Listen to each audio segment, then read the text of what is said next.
নমস্কার। কথায় কথায় কথামৃত অনুষ্ঠানের 498তম পর্বে আপনাদের স্বাগত। আপনারা এই অনুষ্ঠান দেখছেন প্রাণারাম বাংলা ইউটিউব চ্যানেলে, যেখানে সপ্তাহের প্রত্যেক দিন সম্প্রচারিত হয় এই কথায় কথায় কথামৃত অনুষ্ঠানটি। শুরুর সময় থাকে রাত্রি 9টা, আর ওই একই চ্যানেলে প্রত্যেক সপ্তাহের শনিবার সম্প্রচারিত হয় শ্রী শ্রী মায়ের কথা। শুরুর সময় থাকে সন্ধে 6টা। বর্তমানে এই অনুষ্ঠানে শ্রী শ্রী রামকৃষ্ণ কথামৃততে আজকে আমরা প্রবেশ করব নতুন একটি দিনে এবং শুনব শ্রীরামকৃষ্ণের অমৃত বাণী। প্রবেশ করব শ্রী শ্রী রামকৃষ্ণ কথামৃততে, যার সূচনায় কথামৃতকার শ্রীযুক্ত মহেন্দ্রনাথ গুপ্ত বা শ্রীম বা মাস্টার মহাশয় উদ্ধৃত করেছেন, তব কথামৃতং তপ্ত জীবনং কবিভিরীরিতং কল্মষাপহং শ্রবণমঙ্গলং শ্রীমদাততং ভুবি গৃণন্তি ये ভূরিদা জনাঃ। আজ বৃহস্পতিবার, আশ্বিন কৃষ্ণা ষষ্ঠী, 29শে অক্টোবর 1885 খ্রিস্টাব্দ। বেলা 10টা। ঠাকুর পীড়িত। কলিকাতার অন্তর্গত শ্যামপুকুরে রহিয়াছেন। ডাক্তার তাহাকে চিকিৎসা করিতেছেন। ডাক্তারের বাড়ি শাঁখারি টোলা। ডাক্তারের সঙ্গে এখানে ঠাকুর শ্রীরামকৃষ্ণের একটি সেবক কথা কহিতেছেন। ঠাকুর রোজ রোজ কেমন থাকেন সেই সংবাদ লইয়া তাহাকে প্রত্যহ আসিতে হয়। এইখানে কথামৃতকার যে বলছেন যে কলিকাতার অন্তর্গত শ্যামপুকুরে আসিয়াছেন ঠাকুরের কথা, আমরা তো আগেই দেখেছি যে ঠাকুর শ্রীরামকৃষ্ণ শ্যামপুকুরে এসেছেন, বেশ কিছু কাল হলো। এটি হয়েছে কি, যে কথামৃত যখন রচিত হয়েছে বিভিন্ন ভাগে, তখন ডায়েরি থেকে মাস্টারমশাই পরের ঘটনা আগে, আগের ঘটনা পরে, এরকমভাবে তো সাজিয়েছিলেন। সেই জন্যই এটি এরকম হয়ে গেছে বলে মনে হয়। আর ওইখানে ওই জন্যই বললেন যে ডাক্তার তাহাকে চিকিৎসা করিতেছেন। ডাক্তারের বাড়ি শাঁখারি টোলা। ডাক্তার মহেন্দ্রলাল সরকার মহাশয় কলকাতার বউবাজার অঞ্চলের শাঁখারি টোলায় বাড়ি, সেটি এখানে ওই একই কারণে উল্লিখিত হচ্ছে। আরেকটি আছে, সেটি হচ্ছে যে মাস্টারমশাই লিখলেন যে ঠাকুর রোজ রোজ কেমন থাকেন সেই সংবাদ লইয়া তাহাকে প্রত্যহ আসিতে হয়। কাকে? ডাক্তারের সঙ্গে এখানে ঠাকুর শ্রীরামকৃষ্ণের একটি সেবক কথা কহিতেছেন। তাহলে এই সেবক আর কেউ নন, মাস্টারমশাই স্বয়ং। কিন্তু তিনি এইখানেও আবার আত্মগোপন করেছেন। এমনিতে মাস্টার নামটি তিনি সর্বত্র দেন না, কখনো কখনো মনি লেখেন, অন্য কিছু লেখেন, আর এখানে সেবক নামটি দিয়েছেন। তাহলে পরে যে মাস্টার দিয়েছেন ওটি ওই জন্যই আর কি, যে একবার সেবক একবার মাস্টার গুলিয়ে যাবে, তো যে সত্যি সত্যি মাস্টারমশাই কোন কোন জায়গায় উপস্থিত সেই রকমভাবেই মাস্টারমশাই করেছেন, যাতে তাকে ধরতে পারা না যায় সহজে। এমনিতেও ভাবলে দেখা যাবে যে ডাক্তারের সঙ্গে এখানে ঠাকুর শ্রীরামকৃষ্ণের একটি সেবক কথা কহিতেছেন, তাহলে মাস্টারমশাই রয়েছেন, তিনি ঠাকুরের ব্যাপার সবই মোটামুটি জানেন। শ্যামপুকুর বাটিতে ঠাকুর অবস্থান করছেন, তাহলে আবার আরেকজন সেবক এসে কথা বলছেন, এ আবার হয় নাকি? তাই মাস্টারমশাই নিজের কথা এরমভাবে এলো। তারপরে লিখছেন তিনি, ডাক্তার দেখো বিহারীর এক কথা। বিহারী মানে ডক্টর বিহারীলাল ভাদুড়ির কথা বলছেন, তিনিও শ্রীরামকৃষ্ণকে দেখতে যেতেন। ডাক্তার দেখো বিহারীর এক কথা, বলে গোয়েটেজ স্পিরিট বেরিয়ে গেল, আবার গোয়েটে তাই দেখছে। কি আশ্চর্য কথা! এই বিহারী ডাক্তারবাবু, ডক্টর বিহারীলাল ভাদুড়ি, তিনি যা বলেন সেটি বলছেন। এবার এই স্পিরিট মানে সূক্ষ্ম শরীর বেরিয়ে যাওয়া, এবং বিখ্যাত জার্মান পণ্ডিতের প্রসঙ্গ হচ্ছে তো, যে তিনি আবার সেটি দেখছেন, এই কথাটি ডাক্তার বিহারীলাল ভাদুড়ি এইটা বলে থাকেন, এবং তিনি এইটাই বারবার করে বলে থাকেন। সেটা ডাক্তার সরকার উল্লেখ করছেন, যেন ওই প্রসঙ্গের মধ্যে ঢুকতে চাইছেন। কিন্তু কথামৃতকার মাস্টারমশাই কি সুন্দরভাবে ব্যাপারটিকে ডিল করছেন। তিনি লিখছেন মাস্টার, এই হচ্ছে অদ্ভুত, একজন সেবক আবার মাস্টার। তাহলে মাস্টারমশাই যে উনি সেটি বোঝা খুব মুশকিল। এখানে আবার মাস্টার লিখলেন। মাস্টার, পরমহংসদেব বলেন, ওসব কথায় আমাদের কি দরকার? আমরা পৃথিবীতে এসেছি যাতে ঈশ্বরের পাদপদ্মে ভক্তি হয়। তিনি বলেন, একজন একটা বাগানে আম খেতে গিয়েছিল। সে একটা কাগজ আর পেন্সিল নিয়ে কত গাছ, কত ডাল, কত পাতা গুনে গুনে লিখতে লাগলো। বাগানের একজন লোকের সঙ্গে দেখা হলে সে বললে, তুমি কি করছো আর এখানে এসেছই বা কেন? তখন সে লোকটি বললে, এখানে কত গাছ, কত ডাল, কত পাতা তাই গুনছি। এখানে আম খেতে এসেছি। বাগানের লোকটি বললে, আম খেতে এসেছো তো আম খেয়ে যাও, তোমার অত শত কত পাতা কত ডাল এসব কাজ কি? এইটি শ্রীরামকৃষ্ণের কাছ থেকে যে মাস্টারমশাই বহুবার শুনেছেন সেটি ডাক্তারবাবুর কাছে বলছেন। ওই প্রসঙ্গ যখন ডাক্তারবাবু উত্থাপন করতে গেলেন তখন, যে আম যে খেতে এসেছে সে আবার ওই ডালপালার হিসেব করবে কেন? তেমনি এই জগৎ সংসারে মাস্টারমশাই যেটি বলছেন ঠাকুরের কথা, ঈশ্বর লাভই মানুষের উদ্দেশ্য, সে আবার ওই অত 5 রকম বিষয় নিয়ে কেন চিন্তিত হবে, কেন ভাবিত হবে? এটি একটি। আরেকটি হচ্ছে যে দেখা যায় যে ওই চিন্তাগুলোর সঙ্গে নিজের জীবনের কোনো সম্পর্ক সাধারণত থাকে না, ধর্মজীবনের তো নয়ই। যে ওগুলো জানা হলে, ওগুলোর সংশয়ে নিবৃত্ত হলে তবে ধর্মজীবনে প্রবেশ করা যাবে, এরকম তো নয়। তাহলে শুধুই একটু তথ্য আহরণের মতো করে তা শ্রীরামকৃষ্ণ সেখানে ওই আম বাগান আর ডালপালা গোনা এইটাতে চলে যাচ্ছেন। এই উপমাটি খুব চমৎকার, যে একজন আম খাবে বলেই ঢুকেছিল, তারপর দেখো ওর কপাল ওই কি খসখস করে লিখছে, কতগুলো ডাল ইনটু এত ইজ ইকুয়াল টু এত পাতা এইসব লিখছে। তেমনি মানুষের জীবন যখন হয়েছে, আমাদের শাস্ত্রে তো বলা হয় যে মানুষের জীবন সহজে হয় না, তো একটা কার্যকারণ গতিকে মানুষের জীবন হয়েছে। এই জীবনেই সেই সমুচ্চ সত্যকে জানবার সম্ভাবনা রয়েছে, সেই আনন্দে পরিপূর্ণ হওয়ার সম্ভাবনা রয়েছে যেখানে আর নিরানন্দ প্রবেশ করতে পারে না।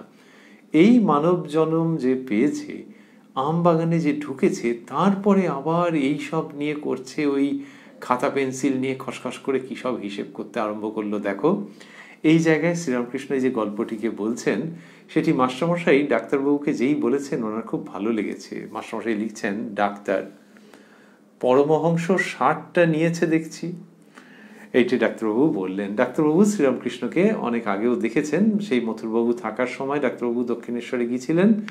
সেই যে গিয়েছিলেন তিনি, তখনই শ্রীরামকৃষ্ণকে তিনি রোগী হিসেবে, পেশেন্ট হিসেবে নয়, কিন্তু তখনই দেখেছিলেন, পূর্ব পরিচিত। তা এখানে বলছেন, মাস্টারমশাই লিখছেন, অতঃপর ডাক্তার তাহার হোমিওপ্যাথিক হাসপাতাল সম্বন্ধে অনেক গল্প করিতে লাগিলেন। কত রোগী রোজ আসে, তাদের ফর্দ দেখালেন। বললেন, ডাক্তার সালজার এবং অন্যান্য অনেকে তাহাকে প্রথমে নিরুৎসাহ করিয়াছিলেন। তাহারা অনেক মাসিক পত্রিকায় তাহার বিরুদ্ধে লিখিতেন ইত্যাদি। ডাক্তার মহেন্দ্রলাল সরকার তো প্রথমে অ্যালোপ্যাথ ছিলেন, পরে হোমিওপ্যাথ হয়েছেন, এবং এই সব তার জীবনের ঘটনা তিনি বলছেন। হোমিওপ্যাথিক হাসপাতালের কথা মাস্টারমশাই এখানে লিখলেন, ডাক্তারবাবুর কাছে শুনেছেন। Calcutta homeopathic medical college and hospital, সেটির কথাই ডাক্তারবাবু বলছেন বলে মনে হয়। তো সেখানে তিনি তার ওই পেশার সম্পর্কে কিছু কিছু কথা আনন্দের সঙ্গে মাস্টারমশাইয়ের সঙ্গে ভাগাভাগি করে নিচ্ছিলেন। ডাক্তার গাড়িতে উঠিলেন, মাস্টারও সঙ্গে উঠিলেন। ডাক্তার নানা রোগী দেখিয়া বেড়াইতে লাগিলেন। প্রথমে চোর বাগান, তারপর মাথা ঘষার গলি, তারপর পাথুরিয়া ঘাটা।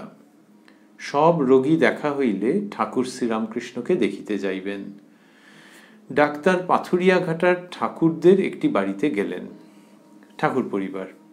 সেখানে কিছু বিলম্ব হইল। গাড়িতে ফিরিয়া আসিয়া আবার গল্প করিতে লাগিলেন। এই যে মাস্টারমশাই লিখছেন, কথামৃতকার, এই যে রচনা তার, এর অদ্ভুত শৈলী আছে। ওই যে বললেন যে একটা বাড়িতে গেছেন, সেখানে কিছু বিলম্ব হইল, এই কথাটা কি জন্য দরকার? বিলম্ব হইল, হ্যাঁ সেই জন্য লিখতে পারেন, কিন্তু শুধু সেই কারণে নয়, এর পরের প্রসঙ্গের সঙ্গে একটু যোগ আছে। লিখছেন মাস্টারমশাই, ডাক্তার, এই বাবুটির সঙ্গে পরমহংসের কথা হলো, থিওসফির কথা, কর্নেল অলকটের কথা হলো।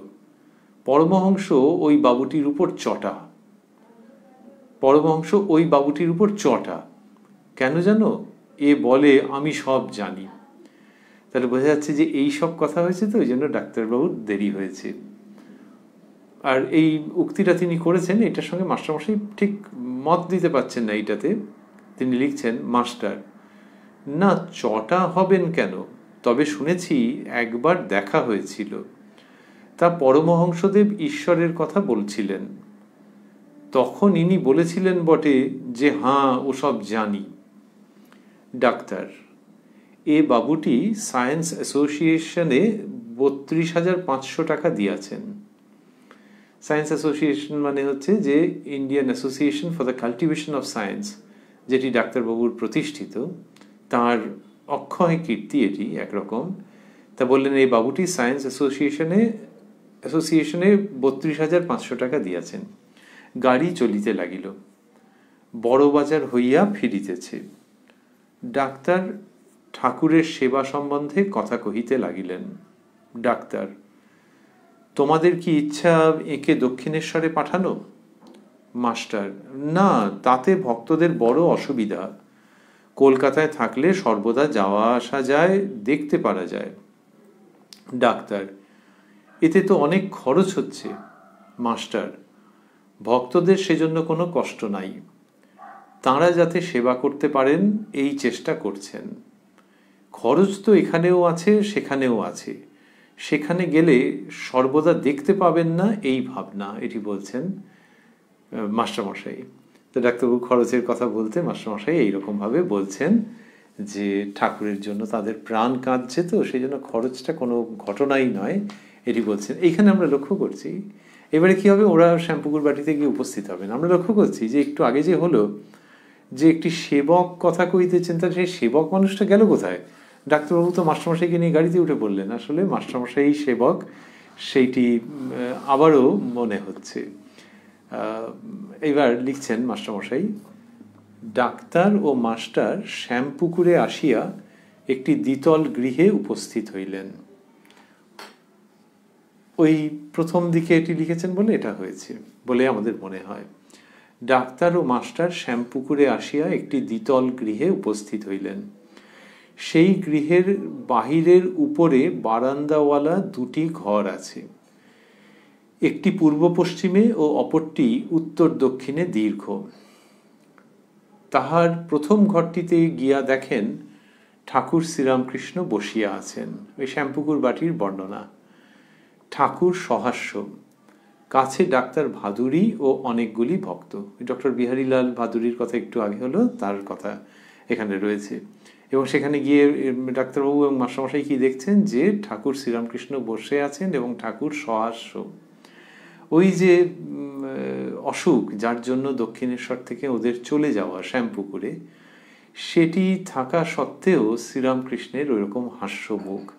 এই হাস্যমুখ আগেও দেখা গেছে কতবার, কথামৃতের মধ্যে তার উল্লেখ আছে, শ্যামপুকুরেও রয়েছে, পরবর্তীকালে কাশীপুরেও থাকবে।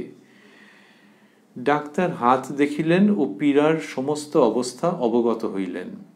ক্রমে ঈশ্বর সম্বন্ধীয় কথা হইতে লাগিল। ঠাকুর শ্রীরামকৃষ্ণ অবস্থান করা মানেই প্রসঙ্গ ওই দিকে যাবেই। ভাদুরী, কথাটা কি জানো, সব স্বপ্নবৎ। ডাক্তার, সবই ডিলিউশন। ডিলিউশন মানে ভ্রম। সবই ডিলিউশন, তবে কার ডিলিউশন আর কেন ডিলিউশন? ওই যে সবই স্বপ্নবৎ, সব স্বপ্নবৎ ডক্টর ভাদুরী বলেছেন, তার মানে এই অদ্বৈত বেদান্তের যেরকম সিদ্ধান্ত আছে সেইভাবে বলেছেন এই জগৎ মায়া, এবং এই জগৎকে যেরকমভাবে দেখতে পাওয়া যাচ্ছে এটি ঠিক মতো দেখা হচ্ছে না, এর মধ্যে ভ্রম আছে, সেই প্রসঙ্গ তিনি উল্লেখ করেছেন। ডাক্তারবাবু বলছেন সবই ডিলিউশন, তবে কার ডিলিউশন আর কেন ডিলিউশন? আর সবাই কথাই বা কয় কেন ডিলিউশন জেনেও? বলছে তুমি যদি জানোই যে এটা ভ্রম, তাহলে আর কথা বলার কি দরকার আছে? সবই তো ভুল হচ্ছে পরপর। I cannot believe that God is real and creation is unreal. এর হয় না, আমি বিশ্বাসই করি না যে ভগবান সত্য, ঈশ্বর সত্য আর তার সৃষ্টি অসত্য, অবাস্তব, আমি বিশ্বাসই করি না। I cannot believe that God is real and creation is unreal। এইসব যখন বলছেন তখন ঠাকুর শ্রীরামকৃষ্ণ কথা বলছেন। মাস্টারমশাই লিখছেন, শ্রীরামকৃষ্ণ, এ বেশ ভাব তুমি প্রভু আমি দাস, যতক্ষণ দেহ সত্য বলে বোধ আছে আর তুমি আছে ততক্ষণ সেব্য সেবক ভাবই ভালো, আমি সেই এ বুদ্ধি ভালো নয়। ওই অদ্বৈত জ্ঞান, সেটিকে ডাক্তারবাবু প্রশ্ন করছেন। তো এইটা শ্রীরামকৃষ্ণের ভালো লাগছে, কারণ তিনি ওই অদ্বৈত বিচার পদ্ধতি এবং অদ্বৈত মার্গ ভক্তদের জন্য অনুমোদন করেন না। তিনি বলেন যে কলিকালে ভক্তি যোগ, ভক্তির মধ্যে দিয়ে স্বাভাবিকভাবে যদি জ্ঞান উৎপন্ন হলো তাতে অসুবিধা নেই, সেটা অন্য প্রসঙ্গ। কিন্তু জ্ঞান মার্গ, অদ্বৈত অনুভূতির মার্গ অবলম্বন করতে যেও না, এটা কলিকালের পথ নয়, এটা শ্রীরামকৃষ্ণ বলে থাকেন। এখানে সেই প্রসঙ্গটি আসছে এবং বলছেন যে যতক্ষণ দেহ সত্য বলে বোধ আছে, আমি তুমি আছে ততক্ষণ সেব্য সেবক ভাবই ভালো, আমি সেই এ বুদ্ধি ভালো নয়। এটি ওই তার ওই জায়গা থেকে ডাক্তারবাবুর কথা থেকে একটা অংশ যেন তিনি তুলে নিয়েছেন। তারপর বলছেন, আর কি জানো, এক পাশ থেকে ঘরকে দেখছি এও যা, আর ঘরের মধ্যে থেকে ঘরকে দেখছি সেও তাই। এটা একটা অপূর্ব জায়গায় নিয়ে আসছেন। এরকম উদাহরণ আমরা কোথাও পাইনি। ঘরের মধ্যে থেকে দেখা আর ঘরের বাইরে থেকে ঘরটাকে দেখা বলছেন যে একই। তার মানে হলো যে ওই চৈতন্যের সঙ্গে একীভূত হয়ে গিয়ে যে অনুভূতি, তার মানে অদ্বৈত অনুভূতি, সেটাও যা। অদ্বৈত অনুভূতি যখন হচ্ছে তখন এই জগৎ প্রপঞ্চের সঙ্গে সেই সাধক বা সাধিকা এক হয়ে যাচ্ছেন, কোনো দ্বৈত ভাবই থাকছে না। এটা হচ্ছে ঘরের মধ্যে থেকে দেখা, ইন্টারনাল কিছু একটা, যে এর ভেতরে বাইরে কিছু নেই। তাহলে এই যে অদ্বৈত জ্ঞান, তার সঙ্গে তিনি অভেদ রূপে উপস্থাপন করছেন কোনটি, বলছেন যে এক পাশ থেকে ঘরকে দেখছি, সেটিকেও এইভাবে নিচ্ছেন। এক পাশ থেকে ঘরকে দেখা মানে এই জগৎ জীবনকে দেখা দ্বৈতভাবে। তাহলে জগৎ জীবনকে দ্বৈতভাবে দেখা, তাহলে ঘরকে এক পাশ থেকে দেখা, জগৎকে যেন দেখছেন। ঘর মানে যেন পৃথিবী সৃষ্টি সমস্ত, তাই এ ব্যক্তিও তো তারই মধ্যে, কিন্তু তার মধ্যে হলেও যখন দ্বৈতভাবে দেখছেন তখন তিনি আলাদা, জগৎ আলাদা, এরকমই তো মনে হচ্ছে। সেই যে দেখাটা, এই দেখাটার মধ্যে ভুল কিছু নেই। আর যে কিনা ঘরের মধ্যে ঢুকে দেখছে তার সঙ্গেও এটার ভুল নেই, দুটো একই। বললেন যে আর কি জানো, এক পাশ থেকে ঘরকে দেখছি এও যা, আর ঘরের মধ্যে থেকে ঘরকে দেখছি সেও তাই। এই পুরো বাক্যটির মধ্যে কোনো যুক্তাক্ষর নেই। যুক্তাক্ষর থাকলে খারাপ কিছু নয়, কিন্তু একেবারে সহজ সরল সোজা রাস্তায় এটি যাচ্ছে। এটি একটি মার্গ, এটি একটি মার্গ রাস্তা, এটি একটি মার্গ খুব ঋজু সহজ একেবারে এইরকমভাবে যাচ্ছে, কিন্তু গভীর উপলব্ধির জায়গা এর মধ্যে রয়েছে। শ্রীরামকৃষ্ণ বলছেন যে লীলা আর নিত্য, ওই লীলাও যা নিত্যও তাই। তোমরা যাকে ব্রহ্ম বলে কও, আমি তাকেই কালী বলে কই। সেই অদ্বৈত চৈতন্য আর দ্বৈত ভাবাত্মক দেবদেবী অভিন্ন। শ্রীরামকৃষ্ণ বলছেন যে তিনি নিরাকার, তিনি সাকার, আবার তিনি আরো কত কি। এই যে তার ভাবটি, সেখান থেকে তিনি অদ্বৈত চৈতন্যের সঙ্গে দ্বৈত ভাবের যে দৃষ্টি, তার অভেদত্বকে এখানে উপস্থাপন করছেন খুব আনন্দের সঙ্গে। এটি কোন প্রসঙ্গে আসছে? এটি আসছে যে ওই অদ্বৈত পথ অবলম্বন করতে যেন মানুষ না যায় এই কলিকালে। সেইখান থেকে শ্রীরামকৃষ্ণ এটি বলতে বলতে এই কথাটি বললেন যে এক পাশ থেকে ঘরকে দেখছি এও যা, আর ঘরের মধ্যে থেকে ঘরকে দেখছি সেও তাই। এইটি আমরা কোথাও পাই না, আমরা সেটি উল্লেখ করছিলাম যে কোথাও পাইনি। আর এই কণ্ঠস্বর, এই ভঙ্গিটাও পাওয়া যায় না। ওই যে আমি কালী ব্রহ্ম, যেখানে গানের মধ্যে বলছেন রামপ্রসাদ সেন যে আমি কালী ব্রহ্ম জেনে মর্ম ধর্মাধর্ম সব ছেড়েছি, তার মধ্যে ওটি রয়েছে যে ব্রহ্ম এবং কালী অভেদ। কিন্তু শ্রীরামকৃষ্ণের উক্তির মধ্যে বিভিন্নভাবে এসেছে এবং সেটা মানুষের কল্যাণের জন্য তাদের কাছে যেভাবে তিনি কথায় কথায় অমৃত রূপে উপস্থাপন করেছেন, এর একটা অভিনবত্ব, মৌলিকত্ব এবং নবতর ব্যঞ্জনা আছে, তাতে কোনো সন্দেহ নেই। সেটা তিনি বললেন। তারপরে এটা ওরা কতটা কি সেই মুহূর্তে ধরতে পারলেন দুই ডাক্তার, সেটা অনুমানের বিষয়। মাস্টারমশাই লিখছেন ভাদুরী ডাক্তারের প্রতি। তাহলে ভাদুরীও একজন ডাক্তার, কিন্তু এখানে ডাক্তার বলতে ডক্টর মহেন্দ্রলাল সরকার। ভাদুরী ডাক্তারের প্রতি এসব কথা যা বললুম বেদান্তে আছে, শাস্ত্র দেখো তবে তো। এটা তিনি বলছেন। ওই যে তিনি ওই সব স্বপ্নবৎ এটা বলেছেন, তো ডাক্তারবাবুকে একটুখানি ওখানে হিট করা আছে যে সব যা বেদান্তে আছে, একটু বেদান্ত ওই শাস্ত্র না পড়লে হবে না। তখন ডাক্তার যেটা বলছেন সেটা খুব অদ্ভুত। ডাক্তার সরকার বলছেন যে খুবই অদ্ভুত কথা। তিনি ঠাকুরকে দৃষ্টান্ত দিয়ে বলছেন, কেন ইনি কি শাস্ত্র দেখে বিদ্বান হয়েছেন? আর ইনিও তো ওই কথা বলেন, শাস্ত্র না পড়লে হবে না। এইটা শ্রীরামকৃষ্ণের পক্ষ অবলম্বন করে, শ্রীরামকৃষ্ণকে ডিফেন্ড করবার জন্য ঠিক নয়, কিন্তু ঠিক শ্রীরামকৃষ্ণের ভাবটির সঙ্গে সঙ্গতি রেখে ডাক্তার মহেন্দ্রলাল সরকার মহাশয় এই কথাটি বলছেন যে কেন ইনি কি শাস্ত্র দেখে বিদ্বান হয়েছেন। তাহলে এই এর মধ্যে দিয়ে দুটি জিনিস আসছে। একটি হচ্ছে শ্রীরামকৃষ্ণের প্রতি ভালোবাসা ডাক্তারবাবুর, আরেকটি হচ্ছে যে শ্রীরামকৃষ্ণের শ্রীমুখে তিনি যা শুনছেন সেটি তার মনের কাছে পৌঁছচ্ছে এবং তিনি বুঝতে পারছেন যে এটা এই মানুষটি শাস্ত্র দেখে পড়েন বলছেন না, কিন্তু ঠিক ঠিক বলছেন।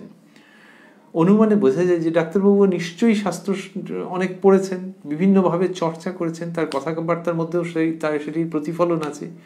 এইবার তিনি যখন বলছেন যে ইনি কি শাস্ত্র দেখে বিদ্বান হয়েছেন, তখন বোঝাই যাচ্ছে যে শাস্ত্রের উক্তি শ্রীরামকৃষ্ণের মধ্যে তিনি পাচ্ছেন, অথচ তিনি জানেন যে শ্রীরামকৃষ্ণ সেই লৌকিক অর্থের শিক্ষা কিছুই গ্রহণ করতে চাননি। সেটা ডাক্তারবাবু যে বলছেন এতে আমাদের আনন্দ এবং বিস্ময় আছে। আনন্দ তো হলো, আর বিস্ময় এই জন্যে যে উনি শ্রীরামকৃষ্ণের সঙ্গে মাঝে মাঝেই তার সঙ্গে মতের অমিল বা ভিন্নতা ব্যক্ত করেন, এরপরেও আছে। তো তার থেকে কারো যদি বা মনে হয় যে কি জানি শ্রীরামকৃষ্ণের কথাকে ঠিক বোধহয় হচ্ছে না, ওনার কাছে গ্রহণযোগ্য মনে হচ্ছে না, এইখানে দেখা যাচ্ছে যে আর এই অদ্ভুত ব্যাপার তো, এইরকম একটা গভীর উক্তি করলেন ঠাকুর শ্রীরামকৃষ্ণ সম্পর্কে। তাহলে হয়তো ওই নিজের বুদ্ধির জায়গার থেকে ওনার ওইটা একটা বিলাস, যে ঠাকুরের কথার মধ্যে থেকে একটুখানি এটা ওটা কিছু সীমাবদ্ধতা বার করবার চেষ্টা। তো বললেন যে কেন ইনি কি শাস্ত্র দেখে বিদ্বান হয়েছেন, আর ইনিও তো ওই কথা বলেন, শাস্ত্র না পড়লে হবে না। তখন শ্রীরামকৃষ্ণ কি সুন্দর বলছেন, ওই যে বললেন যে ইনি কি শাস্ত্র দেখে বিদ্বান হয়েছেন, তার মধ্যে কথাটা তো রইল যে ইনি বিদ্বান। তার মানে ঠাকুর শ্রীরামকৃষ্ণ অনেক কিছু জানেন, এইটা তিনি গ্রহণ করতে চান না। যে তার সম্পর্কে প্রশংসা তার সামনে করা হচ্ছে, এইটা তিনি নিতে চান না। একটা ব্যাপার নেন, এই শ্যামপুকুর বাটি এই পর্বে এসে দেখছি যে এই প্রসঙ্গটি বিশেষভাবে আসছে মাঝে মাঝেই। সেটি হচ্ছে যে ভগবান স্বয়ং যেই শ্রীরামকৃষ্ণের মধ্য দিয়ে আবির্ভূত হয়েছেন, এইটা লোকে মানছে কি না এই দিকে তার একটু বিশেষ নজর রয়েছে এই পর্বে। তাকে মানলে কি হবে, তাকে এনে কি দেবে, তিনি সেগুলো ছুঁয়েও দেখেন না, বিরক্ত হন। তাহলে কেন?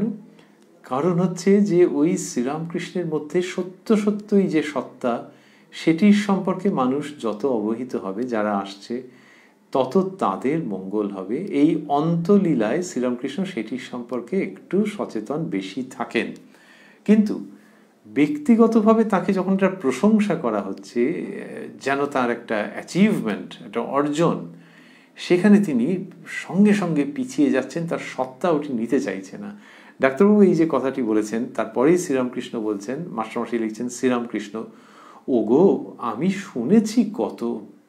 কি সুন্দর করে বলা, যে লেখাপড়া আছে, আমার কাছ থেকে সেই সব পরিচয় পেয়েছে হয়তো, আর আমি শাস্ত্র পড়িনি, কিন্তু আমি তো শুনেছি অনেক। এটার দ্বারা দুটো মানে হতে পারত।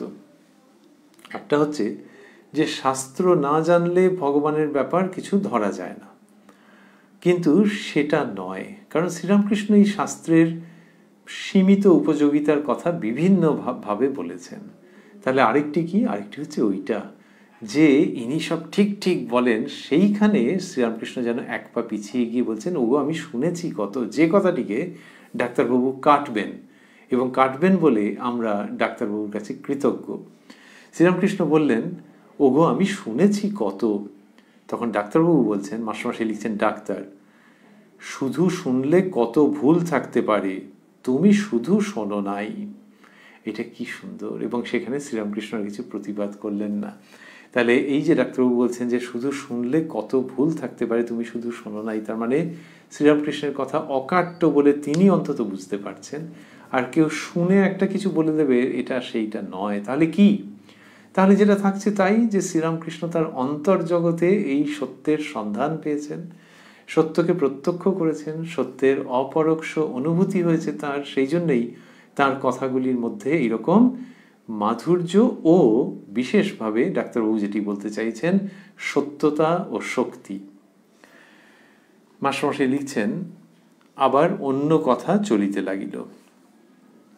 এই যে অন্য কথা চলিতে লাগিল, মাস্টারমশাই যেটা লিখছেন, এটি হচ্ছে কিরকম, যে ডাক্তারবাবু এর আগে আমরা দেখেছি যে কিরকম কিরকম যেন সব বলেছেন শ্রীরামকৃষ্ণ সম্পর্কে, এবং তার ওই একটা বক্তব্য থাকে ডাক্তারবাবুর, যে শ্রীরামকৃষ্ণ যে এই যে ভাব সমাধি এইগুলো যেন ঘন ঘন না হয়, আলাদা করে তার আপত্তি থাকে না, কিন্তু হচ্ছে যে এইগুলো হলে শ্রীরামকৃষ্ণের শরীর খারাপ হয়ে যাবে, এইগুলো তিনি বলেন। এবং আমরা দেখেছি যে তার বেশ অনেকটাই প্রতিবাদ থাকে এই নিয়ে, যে কেন ঠাকুর শ্রীরামকৃষ্ণের এরকম ঘন ঘন ভাব সমাধি হচ্ছে। এবং সেটা করতে গিয়ে এক সময় বাড়াবাড়িও হয়েছে, যে ডাক্তারবাবু বলেছেন ওরকম নয়। তখন শ্রীরামকৃষ্ণ হাত জোর করেছেন, যে এরকম আর কি, খুব বিনীত ভঙ্গি, যে আমি কি করব, ওই অবস্থাটা এলে আমি কিছু করতে পারি না। ডাক্তারবাবু বলেছেন ওরকম হাত জোর করলে হবে না, এই সমস্ত একটু রূঢ় হয়েছে প্রসঙ্গটি। তা সেইটা শ্রীরামকৃষ্ণ কি সুন্দর করে এবার ডাক্তারবাবুর কাছে তুলছেন। ওই যে তিনি ডাক্তারবাবু যে শ্রীরামকৃষ্ণের সঙ্গে ওইরকম ব্যবহার করেছেন, যেটা কোথাও কোথাও যেন শিষ্টতার মাত্রাকে ছাড়িয়ে গেছে, অতিক্রম করে গেছে, তাতে স্বাভাবিকভাবেই কি হচ্ছে, যে যারা ভক্ত তাদের খারাপ লেগেছে। এই যে ভক্তদের খারাপ লেগেছে, সেটা চমৎকারভাবে শ্রীরামকৃষ্ণ প্রায় সরাসরি বলছেন, কিন্তু একটা মিষ্টি আবরণের মধ্যে দিয়ে আমরা তাতে আসব।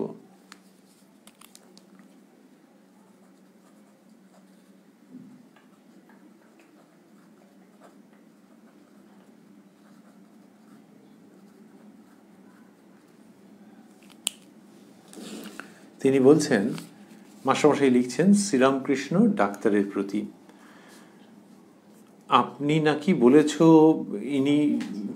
আপনি নাকি বলছেন, আপনি নাকি বলেছ ইনি পাগল, তাই এরা তোমার কাছে যেতে চায় না।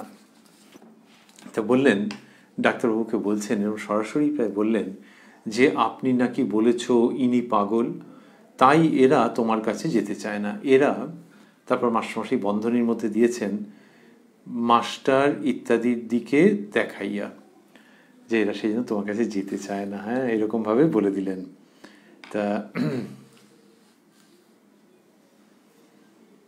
ডাক্তারবাবু অপ্রতিভ হয়ে গেছেন এবং নিজের জায়গাটা তবু ধরে রাখবার চেষ্টা করছেন। মাস্টারমশাই লিখছেন, ডাক্তার মাস্টারের দিকে দৃষ্টিপাত করিয়া, কই, তবে অহংকার বলেছি, তুমি লোককে পায়ের ধুলা নিতে দাও কেন? একটু কথাটা ঘোরাচ্ছেন ওপাটে। বলছেন মাস্টারমশাইয়ের দিকে তাকিয়ে বলেন, কই, তবে আমি বলেছি নাকি, এরকম ভাবে সাক্ষী মানছেন। আর বলছেন, তবে অহংকার বলেছি, তুমি লোককে পায়ের ধুলা নিতে দাও কেন? এইটা ডাক্তারবাবুর একটু বাড়াবাড়ি। তিনি তার জায়গা থেকে এসবগুলো ভেবেছেন, যে শ্রীরামকৃষ্ণকে লোকে পায়ের ধুলো নিচ্ছে, তাকে দেবতা মনে করছে, এইটাতে ডাক্তার মহেন্দ্রলাল সরকারের বেশ আপত্তি, এবং সেটা তিনি ভক্তদের কাছে বলে ক্ষান্ত হন না, ঠাকুর শ্রীরামকৃষ্ণের কাছেও বলেন। এবং ব্যাপারটা এক এক সময় মাত্রা ছাড়িয়ে যায়।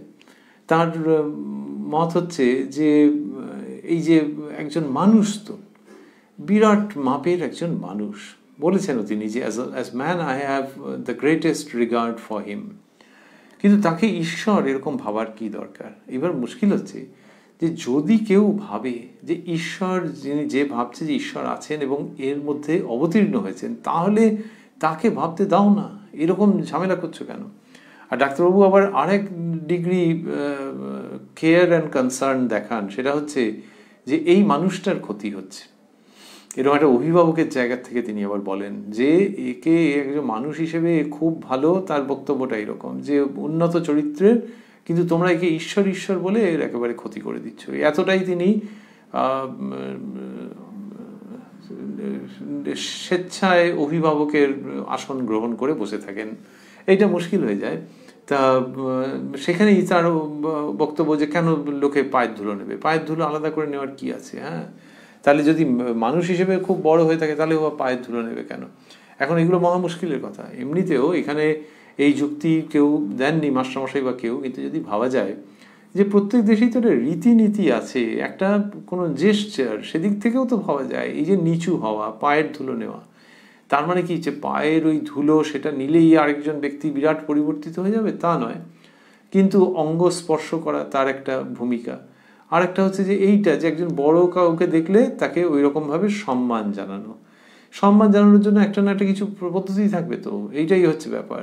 ধরা যাক একজন এসছেন, একজন বড় কেউ আছেন, অফিসের বড় সাহেব, তিনি এসছেন, তা আর অফিসের স্টাফ যারা তারা আগেই এসে গেছে, এবার বড় সাহেব ঢুকছেন, এরা সঙ্গে সঙ্গে উঠে দাঁড়ালো। তাহলে উঠে দাঁড়ালো, মা মুশকিল, ইনি কি সবগুলো চেয়ারে একসঙ্গে বসবেন নাকি? তো উঠে দাঁড়াচ্ছে কেন? ওটা একটা ভঙ্গি, সেটা কলকাতা শহরেও উঠে দাঁড়াবে, কাঁচরাপাড়াতেও উঠে দাঁড়াবে, ক্যালিফোর্নিয়াতেও উঠে দাঁড়াবে। তাহলে সেখানে ওই ওই ভঙ্গিটার তাহলে তুমি কি করে ব্যাখ্যা করবে? সুতরাং ভঙ্গিকে নিয়ে লড়তে গেলে তো সাংঘাতিক রকমের কাণ্ড হবে। কিন্তু ডাক্তারবাবু অতটাই করছেন এবং আপত্তি করছেন। এখানে পায়ের ধুলো নেওয়া নিয়ে জিজ্ঞাসা করলেন, তা মাস্টারমশাই উত্তর দিচ্ছেন, যখন ডাক্তারবাবু বলছেন এরকম করো কেন শ্রীরামকৃষ্ণকে, তখন মাস্টারমশাই বলছেন তা না হলে লোকে কাঁদে ডাক্তার, তাদের ভুল বুঝিয়ে দেওয়া উচিত। এই হয়েছে মুশকিল। মাস্টার, কেন সর্বভূতে নারায়ণ? ডাক্তার, তাতে আমার আপত্তি নাই, সবাইকে করো। মাস্টারমশাই এই যুক্তিটা খুব একটা জোরালো যুক্তি হয়নি। তো ডাক্তারবাবু বলছেন যে তাহলে সবাইকে করছে না কেন নমস্কার বা প্রণাম? মাস্টার, কোনো কোনো মানুষে বেশি প্রকাশ। জল সব জায়গায় আছে, কিন্তু পুকুরে, নদীতে, সমুদ্রে প্রকাশ। আপনি ফ্যারাডেকে যত মানবেন, নূতন ব্যাচেলর অফ সায়েন্সকে কি তত মানবেন? তা বলতে চাইছেন যে এর মধ্যে বিশেষ প্রকাশ আছে। আর ওই বললেন যে পুকুরে, কিন্তু এই যুক্তিটাও খুব জোরালো হলো না। বলছেন যে কিন্তু পুকুরে, নদীতে, সমুদ্রে প্রকাশ, তাহলে অন্য জায়গায় জল আছে নাকি? হ্যাঁ, বায়ুমণ্ডলেও জল আছে, তা সেই জল তো আমরা সে বুঝতে পারছি না, কিন্তু পুকুরে, নদীতে বিশেষভাবে প্রকাশ। তা সেই জন্য বলছে যে ওই রকম যে কোনো কোনো জায়গায় বিশেষ প্রকাশ, এর মধ্যেও সেটা মানতে হবে। তাই বলেছেন আপনি ফ্যারাডেকে যত মানবেন, নূতন ব্যাচেলর অফ সায়েন্সকে কি তত মানবেন? ডাক্তারবাবু উত্তরে বলছেন, তাতে আমি রাজি আছি, তবে গড বলো কেন? এইটা হচ্ছে ওনার আপত্তির জায়গা, যে কারোর মধ্যে বেশি প্রকাশ ঠিক আছে, কিন্তু তাহলে ওরকম গড বলবো কেন? অর্থাৎ মাস্টারমশাই যুক্তি কাটতে গিয়ে তিনি যেটা বলতে চাইছেন যে ফ্যারাডেকে তাহলে গড বলতে হবে নাকি? মহা মুশকিল। এইখানে আছেন তিনি। মাস্টার, আমরা পরস্পর নমস্কার করি কেন? সকলের হৃদয়ের মধ্যে নারায়ণ আছেন। আপনি ওসব বিষয় বেশি দেখেন নাই, ভাবেন নাই।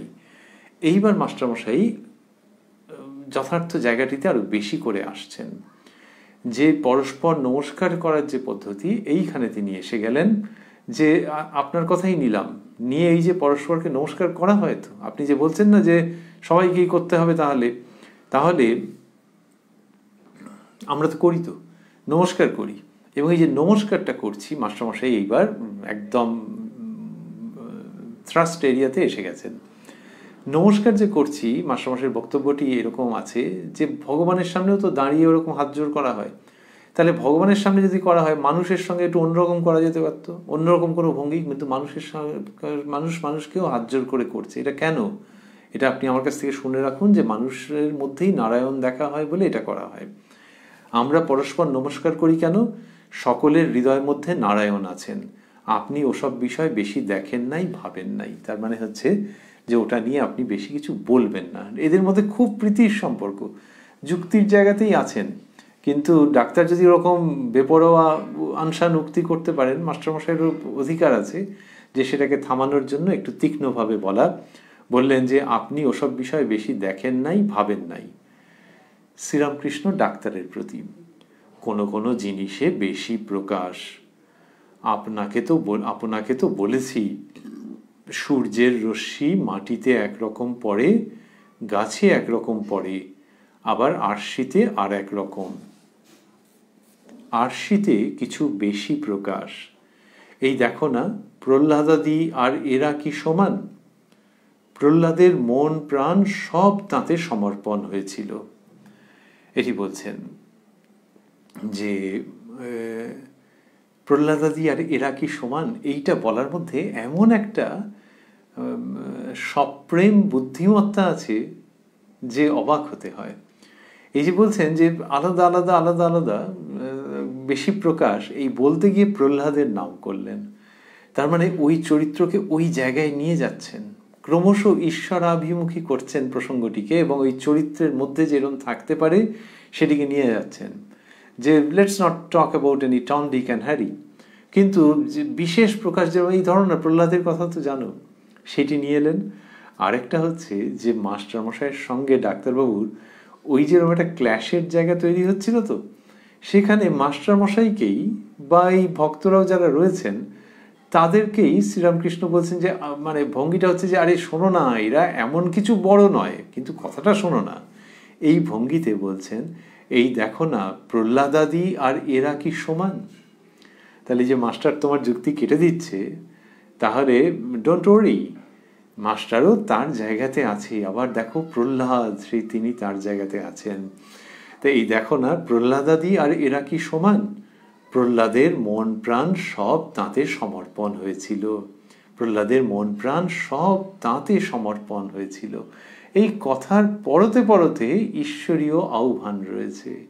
ওই যখন কোনো বাজনা বাজে, বাজনার একটা কোনো অংশ মানুষের মনকে, হয়তো শ্রোতার মনকে অন্য জায়গায় তুলে দিচ্ছে, একটা কোনো জায়গায় প্লাক করছেন যিনি বাজাচ্ছেন, আর তাতে যে মূর্ছনা তৈরি হচ্ছে, তাতে মন অন্য জায়গায় চলে যাচ্ছে। একটা মূর্ছনা, সামান্য অল্প সময়ের। শ্রীরামকৃষ্ণের এইটাই হচ্ছে বাচন ভঙ্গি, তার অমৃত কথার অঙ্গলক্ষণ, যে এক একটা মূর্ছনা। এই যে সব কথা এলো, আস্তে আস্তে বললেন প্রহ্লাদের মন প্রাণ সব তাঁতে সমর্পণ হয়েছিল।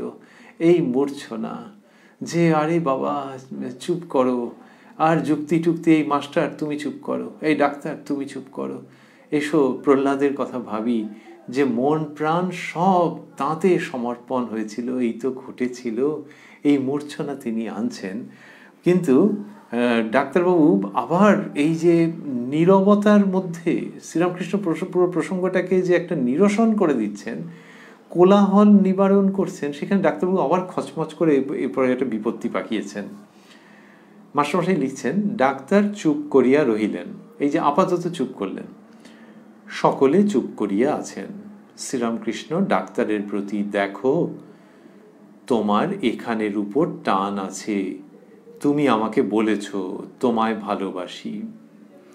এটা শ্রীরামকৃষ্ণ কেন বলছেন যে এখানের উপর টান আছে? মানে তুমি এই যে এইসব নানান রকম যুক্তি টুক্তি দিচ্ছ, আর লোকে কেন পায়ের ধুলো নেয় এইসব বলে, আমার কিছু হচ্ছে না, কিন্তু এদের তো মনের কষ্ট হচ্ছে এইসব যে বলছো, কিন্তু আমাকে তুমি ভালোবাসো এটা আমি জানি। এইটা দুরকম ক্ষেত্রে হতে পারে। একটা হচ্ছে যে তুমি আমাকে ভালোবাসো মানে তুমি আমার থেকে নিচে আছো, শ্রীরামকৃষ্ণ সেরকমভাবে বলছেন না। শ্রীরামকৃষ্ণ হচ্ছে যে এই কি হাত পা ছুটছো, এই এসো বলে একটা আলিঙ্গন করা, সেই ভঙ্গিটা, সেই বাচ্চা ছেলের মতো হাত পা ছুটছো কি, ধর এদিকে এসো বলে যেন আলিঙ্গন করছেন, সেই ভঙ্গি।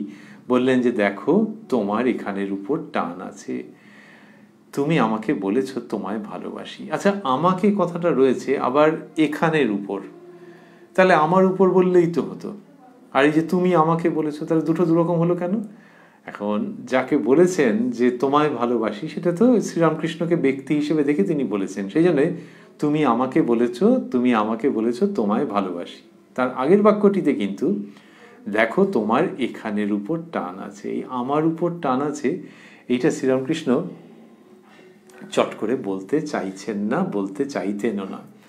সেটার কারণ হচ্ছে যে শুধু বিনয় নয়, তিনি গভীরে জানেন যে মা তার মধ্য দিয়ে কথা বলছেন। মায়ের কি অপূর্ব কাণ্ডটাই হচ্ছে শ্রীরামকৃষ্ণের দেহ মনকে অবলম্বন করে। তিনি বলেছেন মা রাস ঠেলে ঠেলে দেন।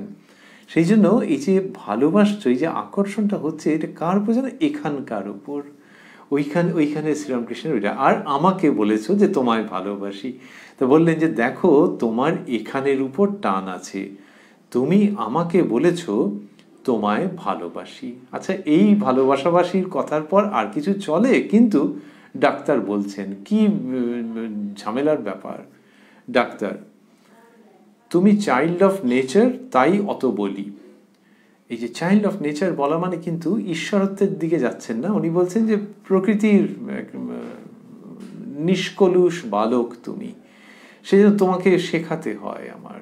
এর মধ্যে একটা ভালোবাসার স্পর্শ রয়েছে, কিন্তু তারপরেই কি বিচ্ছিরি একটা কাণ্ড করবেন। তো এখানে তুমি চাইল্ড অফ নেচার, তাহলে তার মধ্যে ওই ঈশ্বরত্বের জায়গাটাকে একটা অস্বীকারই করা রইল কায়দা করে, আবার ওই ভালোবাসার জায়গাটাও রইল। তুমি চাইল্ড অফ নেচার মানে তোমাকে আগলে রাখতে হয়, আমি সেই চেষ্টাটাই করি। তুমি চাইল্ড অফ নেচার, তাই অত বলি। তার মানে ওই লোকেরা যে এইসব পা ছুঁয়ে প্রণাম করছে, এইসব করছে, এগুলো তোমার পক্ষে খারাপ হচ্ছে। আর খারাপটা ওই জন্য আর কি, মানে এত মান সম্মান দিচ্ছে, এটা এনার পক্ষে ভালো নয়। এই অভিভাবকত্বের জায়গায় লোকে বলে গার্জেনই করছে। তুমি চাইল্ড অফ নেচার, তাই অত বলি। লোকে পায়ে হাত দিয়ে নমস্কার করে, এতে আমার কষ্ট হয়। মনে করি এমন ভালো লোকটাকে খারাপ করে দিচ্ছে। এই যে পায়ে হাত দিয়ে প্রণাম করলে ঠাকুরের যে শরীর খারাপ হয়, সেটা কিন্তু অন্য প্রসঙ্গ। ঠাকুর নিজেও সেটা জানেন, কিন্তু তিনি কিছু করতে পারেন না ভাব অবস্থায়।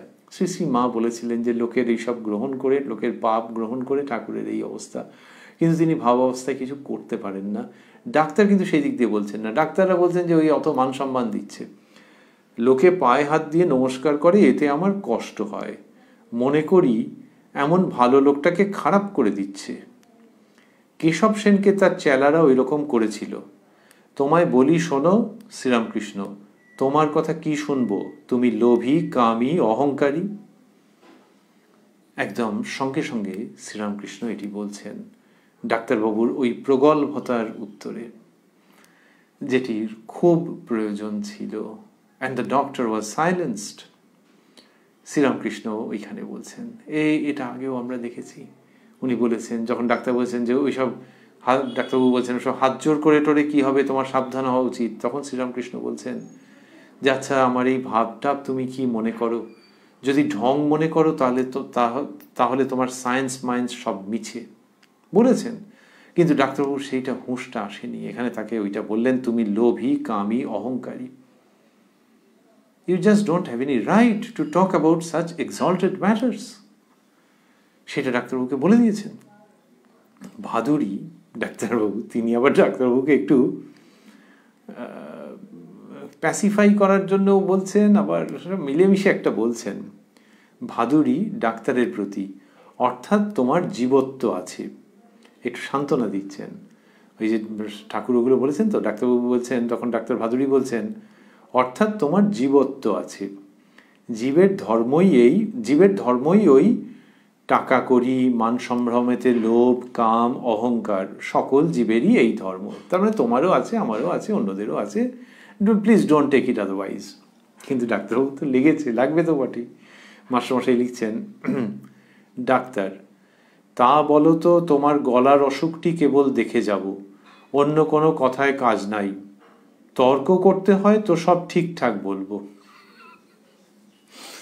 মানুষটি ভালো, বলছেন না যে আর আসবো না, কিন্তু বলছেন যে শুধু ওইটার জন্যই আসবো, আর তর্ক করতে হয় তো সব ঠিকঠাক বলবো। এখন তর্কের তো দৌড় দেখাই যাচ্ছে, কিন্তু ওই রকম একটা তার মধ্যে রয়েছে, স্বভাব রয়েছে, অনমনীয় স্বভাব রয়েছে, সেটি তিনি বলে যাচ্ছেন ওই রকম ভাবে।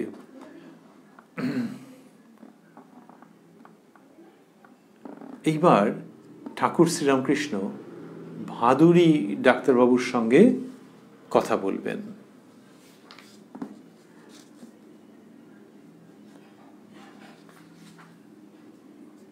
বলছেন, মাস্টারমশাই লিখছেন, কিয়ৎক্ষণ পরে ঠাকুর আবার ভাদুরীর সহিত কথা কহিতেছেন। শ্রীরামকৃষ্ণ, কি জানো, ইনি এখন নেতি নেতি করে অনুলোমে যাচ্ছেন। মানে ডাক্তারবাবুর কথা বলছেন। অনুলোম বিলোম শ্রীরামকৃষ্ণ বলতেন। অনুলোম মানে এই লীলা থেকে নিত্যে গিয়ে উপনীত হওয়া, দ্বৈত থেকে অদ্বৈত, আর বিলোম হচ্ছে অদ্বৈত থেকে দ্বৈত বা নিত্য থেকে লীলায় আগমন। ডাক্তারবাবু সম্বন্ধে বলছেন, কি জানো, ইনি এখন নেতি নেতি করে অনুলোমে যাচ্ছে। ঈশ্বর জীব নয়, জগৎ নয়, সৃষ্টির ছাড়া তিনি এইসব বিচার ইনি করছে। যখন বিলোমে আসবে সব মানবে। এই ডাক্তারবাবুকে ভালোবেসে এরকম ভাবে বলছেন। বলতে বলতে উদাহরণ দিচ্ছেন, তার যেরকম ভঙ্গি সেই রকম ভাবে তিনি মিষ্টি করে কি সুন্দর করে সব বোঝাচ্ছেন। বলছেন, কলা গাছের খোলা ছাড়িয়ে ছাড়িয়ে গেলে মাঝ পাওয়া যায়, মানে ওই থোর যে অংশটিকে বলে। বলে বলছেন, খোলা একটি আলাদা জিনিস, মাঝ একটি আলাদা জিনিস। মাঝ কিছু খোলা নয়, খোলাও মাঝ নয়। কিন্তু শেষে মানুষ দেখে যে খোলেরই মাঝ, মাঝেরই খোল। তিনি চতুর্বিংশতি তত্ত্ব হয়েছেন, তিনিই মানুষ হয়েছেন। তো ওইটা বলছেন যে ওই অদ্বৈততে পৌঁছে তারপর আবার এই দ্বৈত জগৎকে দেখা, কারণ সেটা না দেখলে ওজনে কম পড়ে যাবে। সেইখানে বলছেন যে কলা গাছের খোলা ছাড়িয়ে ছাড়িয়ে ওই থোরটা পাওয়া যাচ্ছে, কিন্তু পুরো কলা গাছটাকে ভাবতে গেলে থোরটাও বলতে হবে আর বাইরের খোলসটাও বলতে হবে, খোলাটাও বলতে হবে। খোলা একটি আলাদা জিনিস, মাঝ একটি আলাদা জিনিস। মাঝ কিছু খোলা নয়, খোলাও মাঝ নয়, কিন্তু শেষে মানুষ দেখে যে খোলেরই মাঝ, মাঝেরই খোল।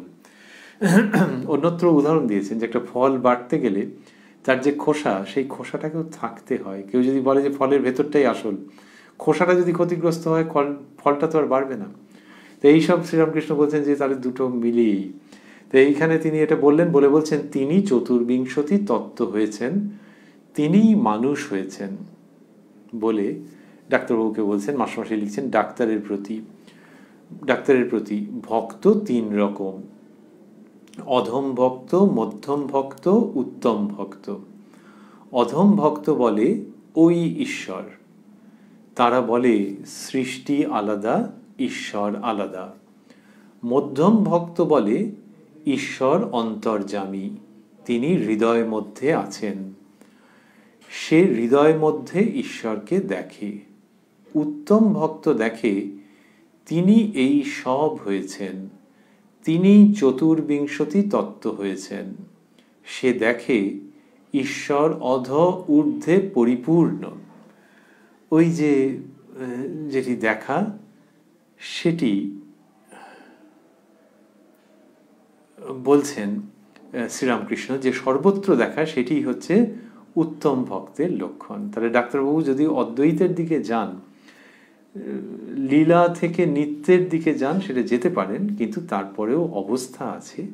সেইটি বলতে গিয়ে বললেন যে উত্তম ভক্তের কথা বিশেষভাবে নিয়ে এলেন, যে তিনি দেখেন যে তিনি এই সব হয়েছেন। সুতরাং এই যে দ্বৈত জগৎ, এটাকে অস্বীকার করাটা উত্তম ভক্তের কাজ নয়।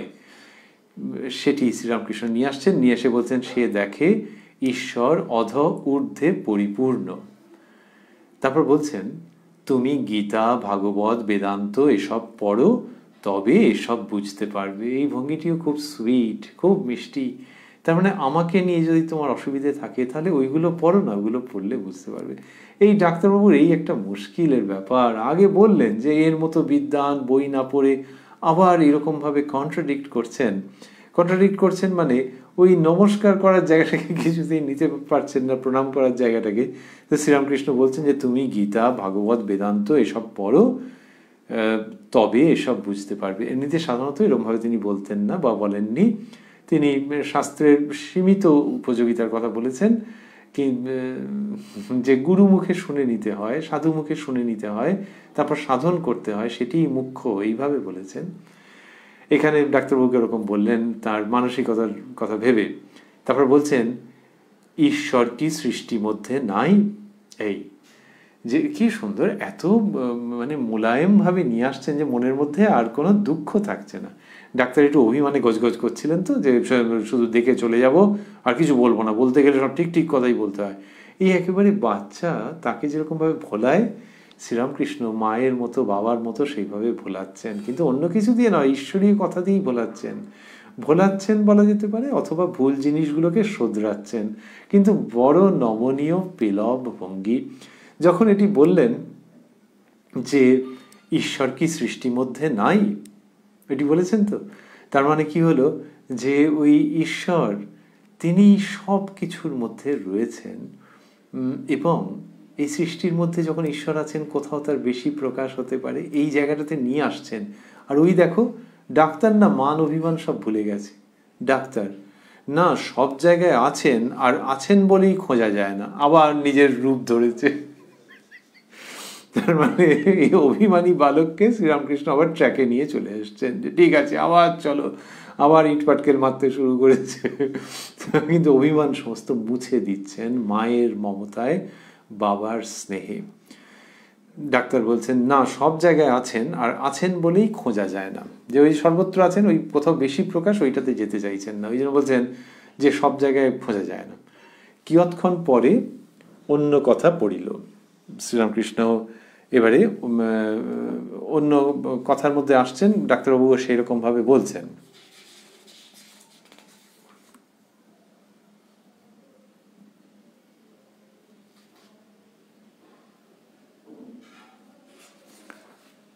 তিনি বলছেন যে কিয়ৎক্ষণ পরে অন্য কথা পড়িল, ঠাকুর শ্রীরামকৃষ্ণের ঈশ্বরীয় ভাব সর্বদা হয়, তাহাতে অসুখ বাড়িবার সম্ভাবনা। ওইটা ডাক্তার আবার বলছেন। এইটা ওনার একটা সিনসিয়ারিটি আছে, কিন্তু আমরা যেটা বলছিলাম যে অনেক বেশিবার বলেছেন, এখানে আবার ওই ডাক্তারি জায়গা থেকে তিনি বলতে আরম্ভ করবেন।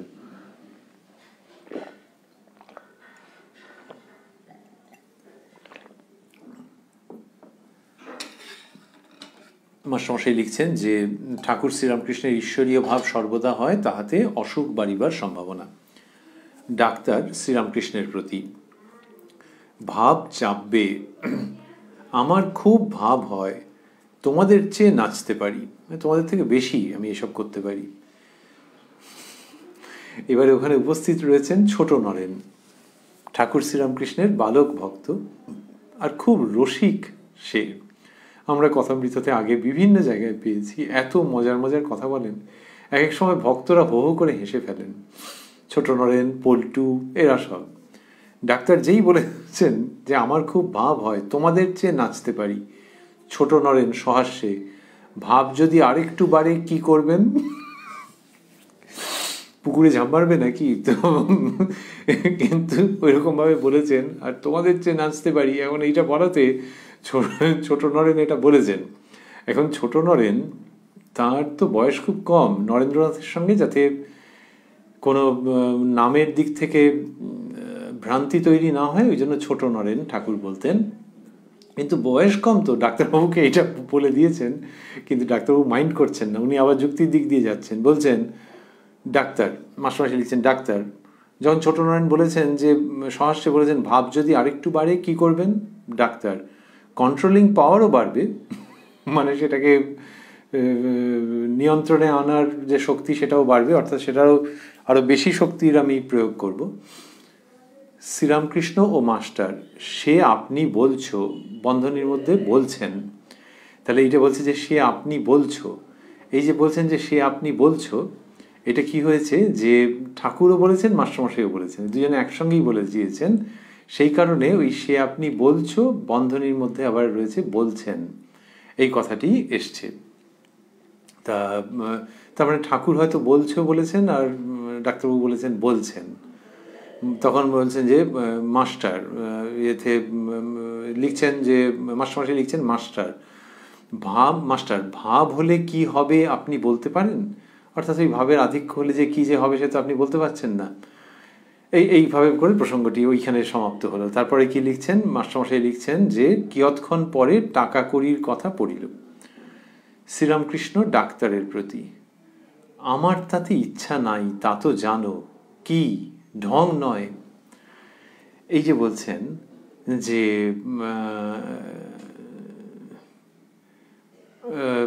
টাকা কড়িতে আমার ইচ্ছে নেই, এইটা বলছেন শ্রীরামকৃষ্ণ, অর্থাৎ ওই ভাবের দিকটা ওইটার থেকে সরে এলেন, এসে টাকা কড়ির কথা এসেছে যেভাবেই হোক, এবং সেখানে শ্রীরামকৃষ্ণ বলছেন আমার তাতে ইচ্ছা নাই তা তো জানো। তিনি কামিনী কাঞ্চনের থেকে দূরে থাকেন, তার সঙ্গে কোনো সংস্রব রাখেন না আর কি, সেই জায়গাটি আসছে এবং বলছেন আমার তাতে ইচ্ছা নাই তা তো জানো, কি ঢং নয়। ওই শব্দটা ডাক্তারবাবুর কথা ভেবেই বললেন। দুর্ভাগ্যজনক যে এই শব্দটি তাকে প্রয়োগ করতে হলো, কিন্তু ডাক্তারবাবু যেরকম ঘন ঘন প্রতিবাদ আপত্তি এসব করতে থাকেন, সেই জন্য বলছেন যে এটা ওরকম বানানো কিছু নয়। তাতে আবার ডাক্তার নরম হয়ে বলছেন, ডাক্তারবাবু মাস্টারমশাই লিখছেন, ডাক্তার আমারই তাতে ইচ্ছা নাই তা আবার তুমি, বাক্স খোলা টাকা পড়ে থাকে বলে আরো কিছু বলছিলেন। কি যুক্তি! বলছেন যে আমারই তাতে ইচ্ছা নাই তা আবার তুমি, তা আবার তুমি বলার মধ্যে শ্রীরামকৃষ্ণের প্রতি শ্রদ্ধা প্রকাশ আছে, যে তুমি আমার থেকে কত বড়। কিন্তু তার আগে যেটা বলছেন যে আমারই তাতে ইচ্ছা নাই, তারই নাকি টাকা কড়িতে মন্টন চলে গেছে ওই ঠাকুর শ্রীরামকৃষ্ণের মতনই। আমারই তাতে ইচ্ছা নাই তা আবার তুমি, বাক্স খোলা পড়ে থাকে, এই যেই বলেছেন, তখন শ্রীরামকৃষ্ণ থামিয়ে বলছেন, মাস্টারমশাই লিখছেন, শ্রীরামকৃষ্ণ যদুমল্লিকও ওই রকম অন্যমনস্ক, যখন খেতে বসে এত অন্যমনস্ক যে যা তা ব্যঞ্জন ভালো মন্দ খেয়ে যাচ্ছে। কেউ হয়তো বললে ওটা খেও না, ওটা খারাপ হয়েছে, তখন বলে এ ব্যঞ্জনটা খারাপ, হ্যাঁ সত্যই তো। এটা তিনি বলছেন। তা যদু মল্লিকের ওই রকম অবস্থা। তা হঠাৎ যদু মল্লিকের কথাটা এমনি বললেন কেন? এমনি এমনি না। মাস্টারমশাই লিখছেন, ঠাকুর কি ইঙ্গিতে বলিতেছেন ঈশ্বর চিন্তা করে অন্যমনস্ক আর বিষয় চিন্তা করে অন্যমনস্ক অনেক প্রভেদ। তো ডাক্তারবাবুর ওই যে কথাটা, সেইটার প্রসঙ্গে এটা এলো যে যদু মল্লিকও এরকম বলেছিল, তার মানে বাকিটা বুঝে নাও। মাস্টারমশাই লিখছেন, আবার ভক্তদিগের দিকে দৃষ্টিপাত করিয়া ঠাকুর শ্রীরামকৃষ্ণ ডাক্তারকে দেখাইয়া সহাস্যে বলিতেছেন, দেখো সিদ্ধ হলে নরম হয়, ইনি খুব শক্ত ছিলেন, এখন ভিতর থেকে একটু নরম হচ্ছেন। অর্থাৎ ডাক্তারবাবু সিদ্ধি লাভ করার দিকে অগ্রসর হচ্ছেন, ধর্মপথে অভীষ্টের দিকে অগ্রসর হচ্ছেন। এইসব অর্থে শ্রীরামকৃষ্ণ এরকম বলছেন যে দেখো সিদ্ধ হলে জিনিস নরম হয়, ইনি খুব শক্ত ছিলেন, এখন ভিতর থেকে একটু নরম হচ্ছেন। কি সুন্দর করে এটি বলা। তখন ডাক্তারবাবু আবার বিনয়বশত আপত্তি করছেন, এটা খুব সুন্দর। মাস্টারমশাই লিখছেন, ডাক্তার সিদ্ধ হলে উপর থেকেই নরম হয়, কিন্তু আমার আর এ যাত্রায় তা হলো না। এরকম ভাবে বলেছেন, এই যাত্রায় মানে এই জন্মে। আর সবাই হেসে ফেলেছেন। তো বলছেন যে সিদ্ধ হলে উপর থেকেই নরম হয়, যে ভেতরে হবে উপরে হবে না এরকম নয়, কিন্তু আমাকে তো দেখছো অবস্থা, কিন্তু আমার আর এ যাত্রায় তা হলো না, এরকম বলেছেন। ডাক্তার বিদায় লইবেন, আবার ঠাকুরের সহিত কথা কহিতেছেন। ডাক্তার, লোকে পায়ের ধুলা লয়, বারণ করতে পারো না? এই একই জায়গা একটা বারবার ফিরে আসছেন। শ্রীরামকৃষ্ণ, সবাই কি অখণ্ড সচ্চিদানন্দকে ধরতে পারে? এটি বলবার মানে হচ্ছে যে ওই অখণ্ড সচ্চিদানন্দকে কেউ যদি ধ্যান করলেন ঠিক আছে, কিন্তু অন্যদের তো অবলম্বন লাগে মানে বলে তাই মানুষকে প্রণাম করছে, হ্যাঁ তার মধ্যে ঐশ্বরিক ভাবের বিকাশ, সেই জন্য। আরেকটি আছে, যদি কেউ অবতার বলে ভাবেন, শ্রীরামকৃষ্ণ বলছেন যে গঙ্গাটা যদি কেউ ছুঁতে চায়, তাহলে সেই পাহাড় থেকে গঙ্গাসাগর পর্যন্ত ছুঁতে হবে নাকি? এক জায়গায় ছুঁলেই হলো যে গঙ্গাটাকে ছুঁয়েছে। সেই রকমই এই অবতারকে দেখা, স্পর্শ করা মানে ভগবানকে স্পর্শ করা। সেই সব জায়গা থেকে তিনি বলছেন, সবাই কি অখণ্ড সচ্চিদানন্দকে ধরতে পারে? এই কথাটিও ডাক্তারবাবু ধরতে পেরেছেন কিনা আমাদের সন্দেহ, হয়তো ভবিষ্যতে পেরে থাকবেন। ডাক্তার, তা বলে যা ঠিক মত তা বলবে না? শ্রীরামকৃষ্ণ, রুচিভেদ আর অধিকারী ভেদ আছে। ডাক্তার, সে আবার কি? শ্রীরামকৃষ্ণ, রুচিভেদ কিরকম জানো? কেউ মাছটা ঝোলে খায়, কেউ ভাজা খায়, কেউ মাছের অম্বল খায়, কেউ মাছের পোলাও খায়। আর অধিকারী ভেদ। আমি বলি, আগে কলা গাছ বিঁধতে শেখো, তারপর সলতে, তারপর পাখি উড়ে যাচ্ছে তাকে বেঁধো। এই কথা বলছেন শ্রীরামকৃষ্ণ। কি অসামান্য জায়গায় প্রসঙ্গটিকে তিনি নিয়ে যাচ্ছেন, আমরা সেটি দেখছি।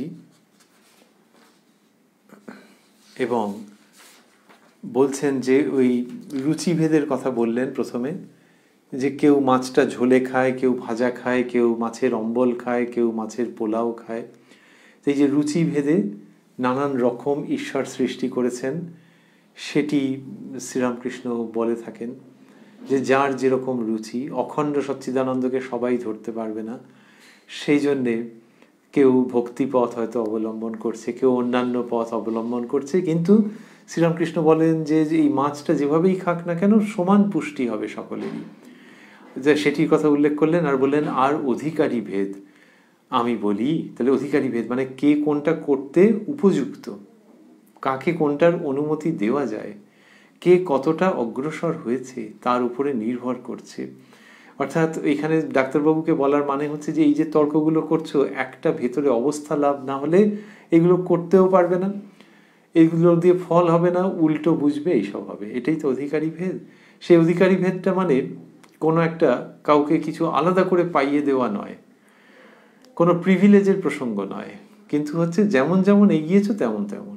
যে কিনা ক্লাস 8-এ পড়ছে তাকে বড়জোর ক্লাস 9 কি ক্লাস 10-এর বই দেওয়া যেতে পারে, কিন্তু মাস্টার্স ডিগ্রির বই কি তাকে দেওয়া যেতে পারে? তা নয়। যখন সময় হবে তখন হবে। তাহলে সেইটাই অধিকারী ভেদ। তাই এখানে বলা হচ্ছে, শ্রীরামকৃষ্ণটা বললেন যে আর অধিকারী ভেদ। এবার বলছেন যে তীর ছুঁড়বে যে, সে কোনটাকে এম করে করবে।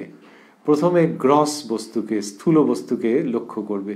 আমি বলি আগে কলা গাছ বিঁধতে শেখো, তারপর সলতে মানে প্রদীপের সলতে, তারপর পাখি উড়ে যাচ্ছে তাকে বেঁধো। এটি বললেন। বলতে বলতে সন্ধে হলো, এবং সন্ধে হয়ে একটা অপূর্ব পরিবেশ তৈরি হবে। আমরা আজকের অনুষ্ঠান যখন শুরু করেছি সকালের দিকে মাস্টারমশাই ডাক্তারবাবুর কাছে গিয়েছিলেন, কিন্তু তারপর এই যে ডাক্তারবাবু এসেছেন, নানান কথার মধ্যে দিয়ে সময় গেছে, তা বোঝাই যাচ্ছে যে ডাক্তারবাবু চলে গেছেন। এমন নয় যে ডাক্তারবাবু থাকতে থাকতেই সন্ধে হয়েছে, সেটা হয়তো নয়। ডাক্তারবাবু বিদায় নিয়েছেন, তারপরে ধীরে ধীরে সন্ধে হয়েছে। সেই প্রসঙ্গ আমরা শুনব এই অনুষ্ঠানে শ্রীরামকৃষ্ণের কৃপা সাপেক্ষে আগামীকাল প্রাণারাম বাংলা ইউটিউব চ্যানেলে, যেখানে সপ্তাহের প্রত্যেক দিন সম্প্রচারিত হয় এই কথায় কথায় কথামৃত অনুষ্ঠানটি। শুরুর সময় থাকে রাত্রি 9টা, আর এই একই চ্যানেলে প্রত্যেক সপ্তাহের শনিবার সম্প্রচারিত হয় শ্রী শ্রী মায়ের কথা। শুরুর সময় থাকে সন্ধে 6টা। আমরা রয়েছি উদ্বোধন কার্যালয়ে প্রকাশিত শ্রী শ্রী রামকৃষ্ণ কথামৃতের 986 পৃষ্ঠায়, রয়েছি 29 অক্টোবর 1885 প্রসঙ্গে। এই দিনের প্রসঙ্গে আমরা প্রথমে দেখেছি যে ডাক্তারবাবু শ্রীরামকৃষ্ণের চিকিৎসা যে করবেন, মাস্টারমশাই তার কাছে গিয়ে উপস্থিত হয়েছেন এবং একটি কথার প্রসঙ্গে বলেছেন যে ঠাকুর বলেন আম খেতে এসেছো, আম খেয়ে যাও। তাতে খুশি হয়ে, প্রসন্ন হয়ে, সন্তুষ্ট হয়ে ডাক্তারবাবু বলেছেন যে পরমহংস 60টা নিয়েছে দেখছি। এইসব কথাবার্তা হয়েছে। তারপরে তিনি মাস্টারমশাইকে নিয়ে চলে এসেছেন শ্যামপুকুরে। আর তার আগে বলেছেন যে এই যে এখানে সব চিকিৎসা হচ্ছে, খরচা হচ্ছে, তখন মাস্টারমশাই বলছেন যে সেটা কোনো অসুবিধের কথা নয়, কিন্তু কলকাতায় যে তিনি আছেন ভক্তদের সুবিধে হচ্ছে, তারা ঘন ঘন যেতে পারছেন ঠাকুরের সেবার জন্য। শ্যামপুকুরে এসে যখন উপস্থিত হয়েছেন ডাক্তারবাবু, তখন বিভিন্ন কথা হচ্ছিল। তার মাঝখানে ভাদুরী ডাক্তারবাবু ছিলেন, তিনি ডাক্তার মহেন্দ্রলাল সরকার মহাশয়কে বলেছেন যে শাস্ত্র পড়তে হবে তোমাকে, এইসব কথা বলেছেন। তখন ডাক্তারবাবু বলেছেন শ্রীরামকৃষ্ণের সম্পর্কে যে কেন, ইনি কি শাস্ত্র দেখে বিদ্বান হয়েছেন? ঠাকুর শ্রীরামকৃষ্ণ বলেছেন ওগো আমি শুনেছি কত, কিন্তু ডাক্তারবাবু বলেছেন যে শুধু শুনলে কত ভুল থাকতে পারে, তুমি শুধু শোনো নাই। এরপরে আমরা দেখছি যে ডাক্তারবাবু কি করছেন, তিনি ওই লোককে কেন শ্রীরামকৃষ্ণ পায়ের ধুলো দেন এই সব কথা অনেক বলেছেন। মাস্টারমশাই সেটি খণ্ডন করবার চেষ্টা করেছেন, মানে মূল ভাবটি বোঝাবার চেষ্টা করেছেন, কিন্তু সুবিধে হচ্ছে না। ডাক্তারবাবু নিজের জায়গাতেই যেন অবিচল থেকে যাচ্ছেন। তখন শ্রীরামকৃষ্ণ তাকে বলছেন যে দেখো, তোমার এখানের উপর টান আছে, তুমি আমাকে বলেছো তোমায় ভালোবাসি, এই বলে ওই ঈশ্বরীয় প্রসঙ্গের মধ্যেই থাকবার যেন আরো চেষ্টা করছেন। তখন ডাক্তারবাবু আবার বলেছেন যে না না, কেশব সেনের চেলারা তার ওরকম করেছিল, তোমায় বলি শোনো, এইসব বলে কি একটা অযাচিত জ্ঞান দিতে গেছেন। শ্রীরামকৃষ্ণ বলেছেন তোমার কথা কি শুনবো, তুমি লোভী, কামী, অহংকারী। In no uncertain terms, Dr. Sarkar was reprimanded. এইবারে কি হলো যে ডাক্তারবাবু একটু অভিমান করলেন, কিন্তু শ্রীরামকৃষ্ণ কথার মধ্য দিয়ে, ওই ভাদুরী ডাক্তারবাবুর সঙ্গে কথার মধ্য দিয়ে এমন একটা জায়গায় সুন্দর করে চলে গেলেন, কলা গাছের খোলা ছাড়িয়ে তার ওই মাঝটা, ওই খোলা আর মাঝ কিছু আলাদা নয়, কোনোটাকে ছাড়লে চলবে না, এই সমস্ত প্রসঙ্গের মধ্যে তিনি চলে এলেন এবং এসে ডাক্তারবাবুকে বললেন যে ঈশ্বর কি সৃষ্টি মধ্যে নাই? তখন ডাক্তার আবার সেই আগের মতন হয়ে গেছেন, কি সুন্দর। তিনি বললেন যে না, সব জায়গায় আছেন, আর আছেন বলেই খোঁজা যায় না। এই বলতে বলতে এই প্রসঙ্গের সমাপন হলো। তারপরে ডাক্তারবাবু যখন ঠাকুর শ্রীরামকৃষ্ণ অর্থের কথা বলছেন, যে অর্থে তার অনাসক্তি, এবং ডাক্তারবাবুকে বলছেন যে এটা বিশ্বাস করো সত্যি সত্যি, ডাক্তারবাবু বলছেন যে আমারও ওরকম আছে। তখন ঠাকুর যদু মল্লিকের কথা বললেন যে সেও এরকম খাবার দাবারের তার কোনো খেয়ালই থাকে না। মাস্টারমশাই বলছেন যে ঠাকুর কি ইঙ্গিতে বলিতেছেন ঈশ্বর চিন্তা করে অন্যমনস্ক আর বিষয় চিন্তা করে অন্যমনস্ক অনেক প্রভেদ। এইবারে ডাক্তারবাবু যখন বিদায় নেবেন তখন আবারও সেই পায়ের ধুলো নেওয়ার প্রসঙ্গ বললেন। শ্রীরামকৃষ্ণ তখন রুচিভেদ আর অধিকারী ভেদের কথা বললেন। বলতে ডাক্তারবাবু জিজ্ঞেস করতে শ্রীরামকৃষ্ণ রুচিভেদ, ওই মাছের বিভিন্ন রকমের পদ, সেটির কথা বললেন। আর অধিকারী ভেদের সম্পর্কে বললেন যে আমি বলি আগে কলা গাছ বিঁধতে শেখো, তারপর সলতে, তারপর পাখি উড়ে যাচ্ছে তাকে বেঁধো। এইসব কথা যে বলছেন, এগুলি শুনতে শুনতেই আমরা ভাবছি যে অপূর্ব জায়গাতে রয়েছি, যেখানে ডাক্তার সরকার, যিনি তখনকার কলকাতার প্রথিত যশা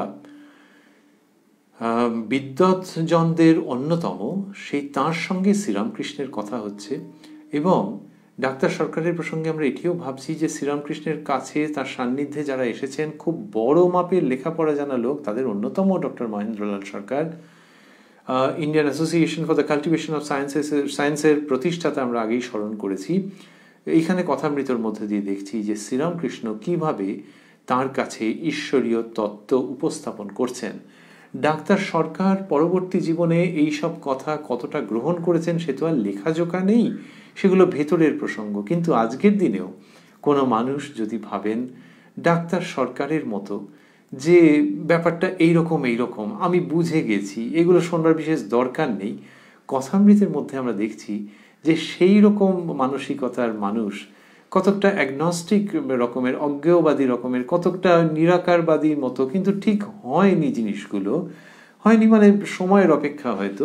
সেরকম মানুষ যদি এখনো কথামৃতের মধ্যে এই জায়গাটিতে যেভাবে হোক এসে পড়েন, মানে কিভাবে পড়বেন? শ্রীরামকৃষ্ণই উদাহরণ দিতেন যে কাউকে যদি ঠেলেও ফেলে দেওয়া হয়, আর বলছেন যে জলের মধ্যে ঠেলে ফেলে দিলে মরে যেতে পারে, কিন্তু অমৃতের সাগরে, তিনি বলেছেন যে অমৃতের সাগরে ঠেলে ফেলে দিলে মরে না, কারণ তো অমৃতের সাগর।